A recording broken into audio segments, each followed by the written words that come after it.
Bonjour, je vous emmène avec moi aujourd'hui pour aborder le sujet de la méthode Biosensor, stimulation neurologique précoce du chiot. 5 effets bénéfiques ont été observés chez les chiens qui ont été exposés aux exercices de stimulation du programme Biosensor. 1. Des performances cardiovasculaires améliorées. 2. Un battement cardiaque plus fort. 3. Des glandes surrénales plus performantes. 4. Une plus grande tolérance au stress. 5. Une meilleure résistance aux maladies infectieuses.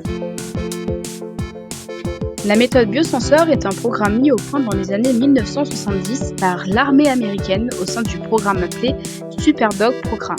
Son objectif était d'améliorer les performances des chiens militaires dès leur plus jeune âge. L'armée avait observé que certains chiots soumis à de légères stimulations précoces développaient à long terme une meilleure résistance au stress, une réactivité plus stable, ainsi qu'une plus grande aptitude à l'apprentissage et à la concentration. Le protocole Biosensor se compose de 5 petits exercices réalisés quotidiennement entre le 3e et le 16e jour de vie du chiot. Ces stimulations très courtes et toujours effectuées avec douceur sollicitent le système nerveux à un moment clé du développement neurologique. La stimulation tactile. Prendre le chiot dans une main, le manipulateur stimule doucement le chiot entre les orteils d'une des pattes avec un coton-tige. Il n'est pas nécessaire de voir le chiot ressentir les stimulations. La tête portée droite. Avec les 2 mains, le chiot est porté perpendiculaire au sol, debout, pour que sa tête soit portée verticalement à ses fesses. Tête vers le bas. En tenant fermement le chiot à 2 mains, la tête est basculée vers le bas pour être orientée vers le sol. Position couchée. Portez le chiot de manière à ce que son dos soit contre la paume des 2 mains, museau pointé vers le plafond, le chiot est autorisé à dormir pendant qu'il est sur le dos.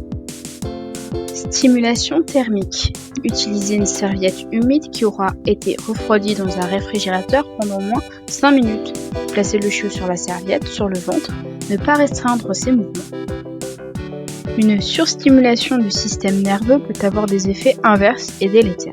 Il faut bien sûr respecter les exercices, pas plus d'une fois par jour, et la durée recommandée. Un chiot est le résultat de sa génétique à hauteur de 35% et de son environnement dans lequel il a été élevé à 65%. C'est à ce moment-là qu'on se rend vite compte que le travail d'éleveur est important.